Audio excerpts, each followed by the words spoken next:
kusoo dhawaada barnaamij gaar oo aanu ku eegino xaafadda 18 May ee magaalada Burco oo kamid ah xaafadihii ay deganaayeen dadkii barakacayaasha ahaa ee laga soo raray garoonka diyaaradaha magaalada Burco waxaana dawladda hoose degmada Burco ee uu garwadeenka ka yahay maayirka degmada Burco Maxamed Yuusuf Cabdiraxmaan Muraad ay ku guuleysatay dibadejinta iyo sidoo kale rarista loo sameeyay dadkaasi barakacayaasha dawladda hoose degmada Burco ayaa waxay dadkaasi barakacayaasha siisay qoys kasta balood dhula oo ay loogu talagalay inay ka faa'iideystaan dadkaasi barakacayaasha waxaana dadkaasi barakacayaasha ay gaadhayeen 4846 qoys kuwaas oo ay saameyn ku yeelatay abaartii ka dhacday gobolada bariga Soomaaliland ee sanadkii 2016 maayirka degmada Burco Maxamed Yuusuf Cabdiraxmaan Muraad oo ka hadlay rarista iyo dibadejinta loo sameeyay dadkaasi barakacayaasha ayaa bogaadiyay cid kasto gacan ka geysatay dibadejinta dadkaasi barakacayaasha aanu joognaa xaafadii la oran jiray airportka dadkii deganaa farfadhiga la oran jiray ee ahaa dadkii ay ka baxeen xooluhu ka baxeen abaartii dalka saameysay 2017 dadkaasi dad aad iyo aad u badan bay ahaayeen laba jeer oo horena waanu rarnay in badan oo iskoodu guurtayna way jiraan maanta halkan waxaanu ka raraynaa intii ugu dambeysay ilaa 800 oo qoys ayaanu imika raraynaa 800 oo qoysna waxaan u raraynaa halkii dadkii hore aanu u rarnay waxaan halkan mahad uga celinaynaa ciddii nagala qayb qaadatay dadka iyo ciddii dhulkana siisay ee dhulka danta guud aanu ka jarnay oo ugu horeeyo Cabdinaasir Xasan Madoobe waanu u mahad celinaynaa waxaan kale u mahad celinaynaa ciddii kharash iyo shidaal kaga qayb qaadatay oo ay kow ka yihiin qurbo joog fara badan oo qurbaha lacag ka soo diray iyo dad wadanka jooga oo shidaalka wax ku darsaday maanta lagu raraayo umada maartay baahan ee halkan degan waanu mahad celinaynaa oo nagala qayb qaatay inaanu dadkan maartay baahan aynu u rarno dhulkii markaa aanu qoondaynay waxaan ogeysiinaynaa dhammaan hay'adaha maxalliga iyo kuwa internationalka xaafadii halkan ee fadhiga la oran jiray inaan soo xidhnay oo aan cid dambe halkan degan iyo cid dambe oo degta oo loo ogol yahay aan jirin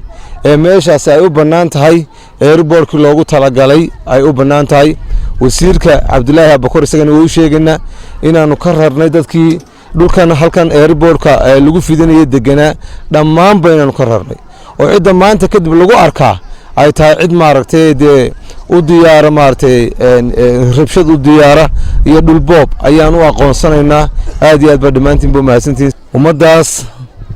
waxa ay joogtay oo ay deganeen 3 sano ilaa 2017kii ilaa maanta dhul aanay lahayn oo tobol xaara sida awgeed waxa suurtoobi weeday in wax lala qabto xataa in suuliyo looga dhisaa way suuroobi weeday sida awgeed dhul badan baan u doonay waa u soo helay alxamdulillah saasaan u raraynaa isduwaha hay'adda barakacayaasha iyo qaxoontiga gobolka Togdheer Cabdikariin Xaashi Karinle ayaa isaguna ku dheeraaday dadaalka hay'adda barakacayaasha ee ku aadan adeegyada arrimaha bulshada waxaana uu sheegay in sanadkii dhamaaday 2020 ilaa sanadka 2021 in dibadejin loo sameeyay dad barakacayaal oo gaadhaya 4846 qoys kuwaas oo iska kaashadeen dibadejintooda dawladda hoose degmada Burco iyo hay'adda barakacayaasha iyo qaxoontiga gobolka Togdheer 4846 qoys ayaanu sanadkii dhaweed ee 2020 aanu sameynay dibadejin dadka aanu dibadejinta u sameynay waxa dhulka naga caawiyay oo u diyaar gareeyay dawladda hoose ee degmada Burco dhammaan dadka aan soo sheegay qof kasta wuxuu leeyahay hal balood oo uu degan yahay oo manaafacadsanayo insha Allah biidnillaahi kariim mustaqbalkan waxa loo diyaar gareynayaa qof kasta oo dhulka leh inuu mulkiyad u helo si aanay wax weeye aan shaki uga galin dhulka in mar dambe ama mustaqbalka cid ku qabsato dhulka dadka aanu dejinay ee dowladda hoose ee degmada Burco nagu soo wareejisay waa dhul la soo jeegareeyay saxadiisa waa dhul cimil ahaan wanaagsan waa dhul aanu jeekin ku soo sameynay marka dhammaan 4846 qoys ee aanu dibadejinta u sameynay dhulkii way nagala wareegeen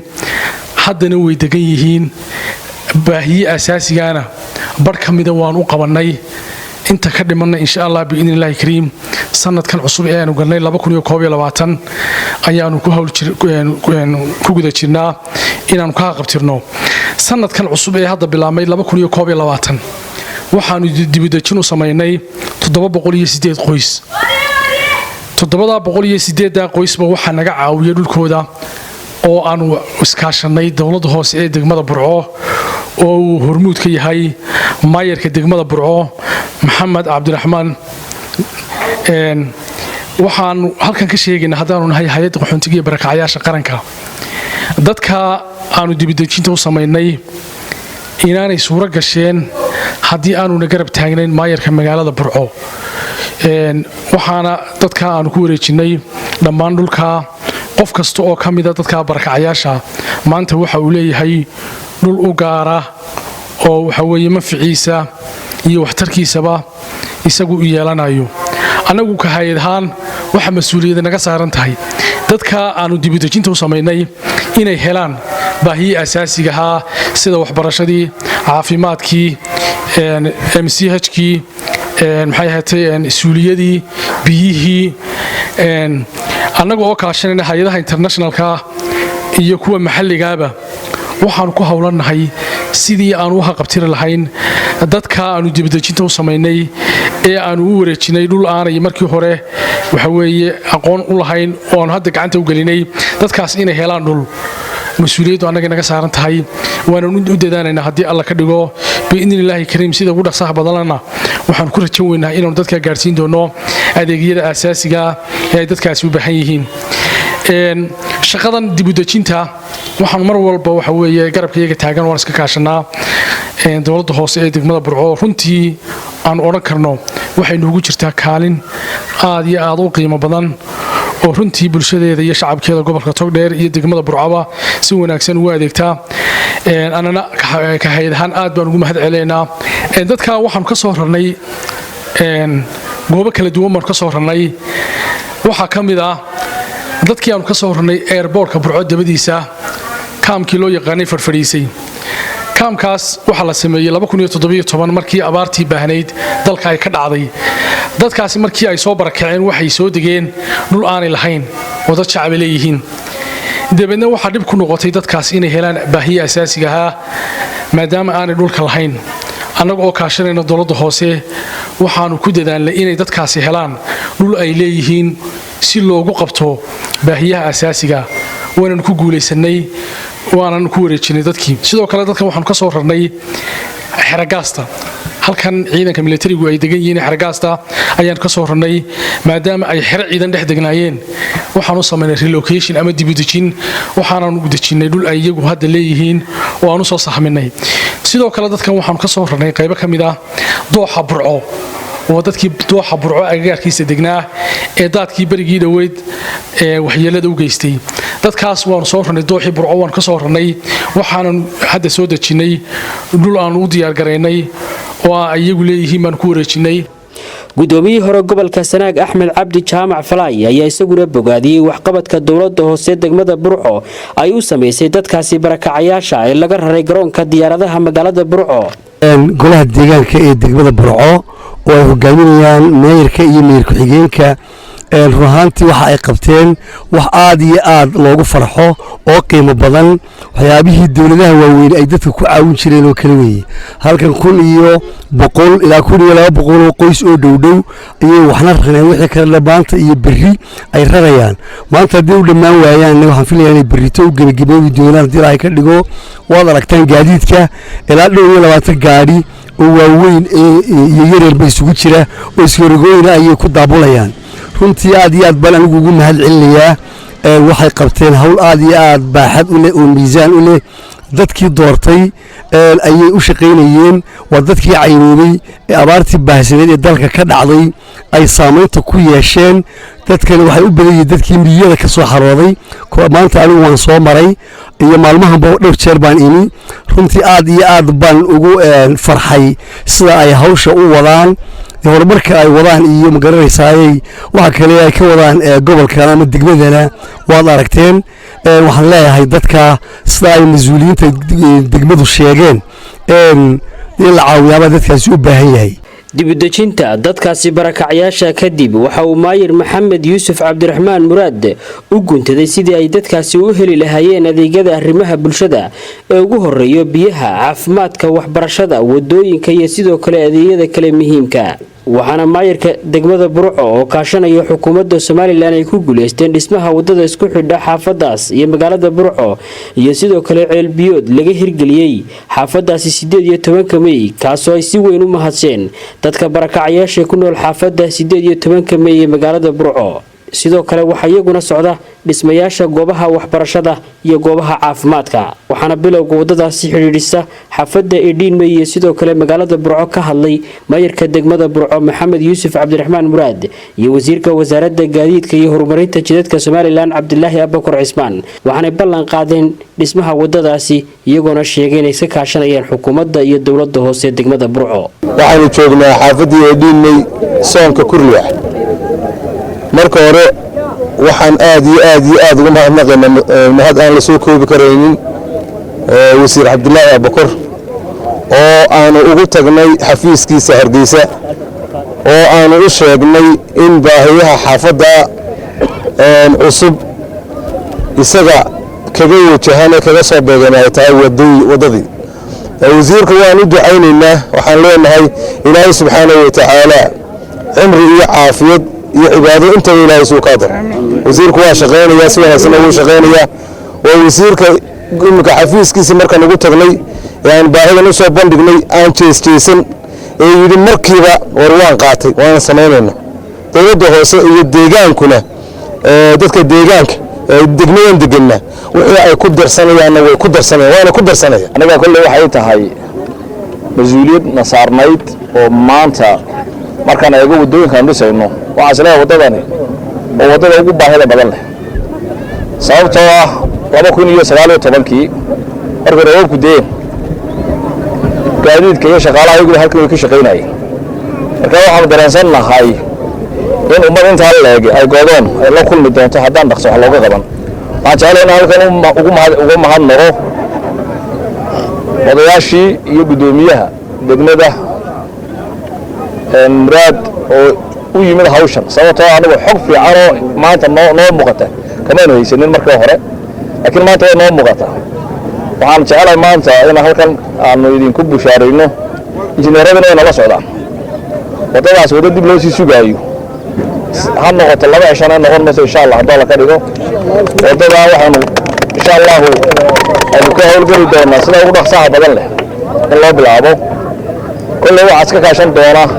wasaaradda iyo hay'adda iyo dawladda hoose bulshada ku dhaqan xaafadaasi 18 May ee magaalada burco ayaa iyaguna u mahadnaqay golaha deegaanka ee degmada burco iyo sidoo kale xukuumadda Somaliland oo qayb ka qaadanaysa kaabayaasha arrimaha bulshada ee laga hirgelinayo xaafadaasi 18 May ee magaalada burco waxaan u arkaa si qurux badan inay awoodoodii xoog waxay lahaayeen ay dawladda hoose ay saartay gudoomiye maxamed muraad iyo xildhibaanada aad ugu qiimaha qaaya badan leh iyo gaboobe kulligood ay saareen awoodda imikana inay ag taagan yihiin marka subaxii noo yimaadaan ilaa aan ku guurna dhamaysan nagama tagaan hawl badan oo aan la soo koobino way ka qabteen aad iyo aadna waan ugu mahad celinaynaa golaha deegaanku siduu uga shaqeeyay dadka barakacayaasha ee guuraya ee halkaa ku cadiban waa markii saddexaad ay raraan gruubkani oo 700 iyo dheeraada maanta 600 hore ay rareen 400 mar bay rareen si sharaf iyo karaamo leh ayay rareen uguna maqayeen uguna hawlgeliyeen sankooda u wadaan si fiican ay noogu shaqeeyeen golaha deegaanka aad iyo aad baan ugu mahad celinaynaa gudoomiyaha degmada maxaan ku raahdaayay dibadejinta ilaahay ciidamada waxaan kugu uri ilaahay dadka u soo diray aad iyo aad baan ugu mahadnaqaynaa aad iyo aadna waan ugu faraxsanahay waayo tabaala aad badan ba dadka haysatay way ka kor qaateen meel wacan bay geeyeen way u tabcayaan way u shaqaynayaan aad iyo aad baan ugu faraxsanaa waxa aad iyo aad aan mahadnaq u bixinaya dawladda hoose maayarka ku xigeenka dawladda Soomaaliland ee Muuse Bixi uu hogaaminayo boqolkiiba boqol aad baan ugu mahad celinay mahad alla isagoo iska leeyahay haddana mahad baan u celinay halkan waxa laga raray 15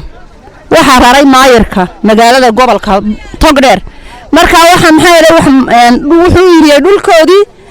qof walba baloorkii biyihii wadadii intaas oo isugu habeey waxa aad boqolkiiba boqol waxaan mahad celinayna isagoo Ilaahay mahad iska leeyahay Maxamed Muraad iyo ku xigeenkiisa iyo xildhibaanada boqolkiiba boqol way mahadsan yihiin waxaan uga baryaynaa Ilaahay janno firdawsa waxaan uga baryaynaa camaladooda camal saalax Ilaahay ka yeero waxaan u baryaynaa inuu sida ay waasac noo siiyeen Ilaahay qabrigooda waasac uga dhigo inuu amalkooda amalka Ilaahay qaado ee uu meesha wacan ku hagaajiyo inuu ka dhigo madaxweynahana boqolkiiba boqol baan mahad celinayna waayo haddaan madaxweynuhu aan dhulkan iyo amuurahan isugu kaya diyaarin waxaan heli lahayn ma jirto boqolkiiba boqol dawladda Soomaaliland ee Muuse Bixi Cabdi uu hogaaminayo aad iyo aad waxaan ugu hambalyeeynaa iyo gudoomiyaha maayarka cadawgiisa Allaha jabiyo dawladda taagan ee dirayska xidhan ee eeganka ma Ilaahay raajiyo amalkoodana amal Allah saalaha ka dhigo 3 bilood ayaa dawladda hoose iyo bulkiilaha Cabdinaasir ay siiyeen weydeen wadadii masaakiinta 17 hawlo ka baxeen barxayaashaha dadka waxa weeye dawladda Soomaaliland golaha deegaanka ayaa halka ku maayarka ayaa mahad aan ugu noqonaa iyo madaxda reer Soomaaliland waxa weeyaan waxqabadka ay qabteen wadadii wakoon way loo socotaa riigii dawladdu way lagu balqaaday way loo socdaa maxaan idhahdaa biyaha waxaan ka sii helnaa inta riiga laga qoyin dawladda hoose raacda waxaan warbixin ka bixinayaa ariga xaafadda la yiraahdo Dhilmay oo ka tirsan degmada Burco waxa inay degto oo meel ma ilahayn meel ay degto waxay deganeed meel Burco airportka madaxiisa waxa suura geliyay markii muddo loo dacweeyay muddo lagu hawshaysnaa gobolku ku hawshaysnaa Ilaahay uu rasiiyay min islaam ayaa la gobolka keenay oo la Cabdinaasir ninkaasi wuxuu ku balaqaaday dadka dhulsiyo dhulkaas oo tiradiisu dhantahay ilaa 3 balood waxa gudoomo gacantiisa ku qabtay noona qaybiyay nala dajeen nala soo reerin kala oo Maxamed Muraad Ilaahay ka shaqaysiiya hawshaas si wanaagsan marka inta kadib waxa loo baadi doon tagay oo gurmad loo galay in la helo biyo iyo wado iyo waliba wixii taalintii tamartooda wixii nolol noqon lahaa waa la helay biyihii waxaan helay kale wadadii iyadoo wasiiro horkacayaan oo noo dhagax dhigeen gacanta la waayaa way socotaa iskuuladii ayaa lagu tala gashan yahay xaafadigaana oo magaalada ka mida oo Dhilmay la yiraahdo oo 4 xaafadood oo kala jaada ka kooban laakiin magaca guud ee Dhilmay la isku yiraahdo weeye dadkaasi waa dadka arkaysaan waa dad xalaala waa dadkii 17 sanadkii abaarta aafadii ay saamaysay waxay heleen gurmad wanaagsan waxaanu nahay dad jira dad xaafada dad degay dad la dejiyay amma had Ilaahay baa leh waxa laala wixii ninkaayna marad ku taakulay arrinkaay ayaa ilaawyaga oo mahad celinayna aniga oo ku hadlaya magaca xaafadan ballaaran ee Dhilmay ka gudoomiyaha golaha deegaanka maamulka ka hooseeya cid walba waxaan u celinaynaa oo halkan aan uga mahadnaqaynaa salaan iyo mahadnaq baan halkan ka siinaynaa uga celinayna waxa weeyaan ummaddan waa ummad 3 oo qoys ku dhow waa ummadii aafadii abaarta ku dhacday waxa ay joogeen dhul aan lahayn oo airportka madaxiisa waxa ka hawlgalay oo in badan hawshaa ka shaqaynayay madaxda gobolka oo u mudan yahay gudoomiyaha golaha deegaanka Maxamed Muraad waa lagu guuleystay Ilaahay guulaysiyo aakhiriya adduunka waa ku guuleysteen dadka inay soo raraan dhul ay leeyihiin bay dejiyeen hanti baa la siiyey madaxda gobolka sharafta iyo muwaadinka sharafka ee hantidiisa u qaybiyay 3 qoys ee siiyey reer walba baloodka aad iyo aad baan uga mahadceliyey waxaan gaar ahaan mar labaad u mahadcelinayaa gudoomiyaha golaha deegaanka oo arrinkan muddo badan ku hawleysnaa waa ku guuleystay Ilaahay guul aakhiro iyo guul adduunyada ha siiyo maxamed muraad wuu ku guulaystay dadka wuu ku mintiyey waa dad Somaliland oo walaalihiiya qabyaalad kuma soo rarin reer kuma soo rarin daliilay uma soo rarin ilaa waqtiga dhaqmasho uu damqalay ayuu u soo raray halkan waanu ka mahadcelinaa cid kasta oo Somaliland ah qaxootigan dadkani waa dadkii 2007 taarka degay dhulka annagoo guriga la degan yahay lagu hoos baloodhayn jiray maalin walba waanu furfuri jiray adin kulamaadaaba dhulkan bixiyay waxa ka hawlgalay gobolka ka hawlgalay maayarka ka hawlgalay xildhibaanada ka hawlgalay ilaa madaxweyne oo dibadajin baa dajisay wasiiradii biyaha u yimid kii wadadii baa loo wadaa guul maxamed muraad intaas ayaan kusoo gabagabeynaynaa barnaamijkan aan kaga hadlaynay adeegyada arrimaha bulshada ee xaafadda 18 May ee magaalada Burco waxaana barnaamijka la socodsiinayay anigoo ah Khaliil Barra Awraan tan iyo intaanu barnaamij noocan oo kala ku kulmi doono waxaan idinkaga tegaynaa assalaamu calaykum waraxmatullaahi wabarakaatuh.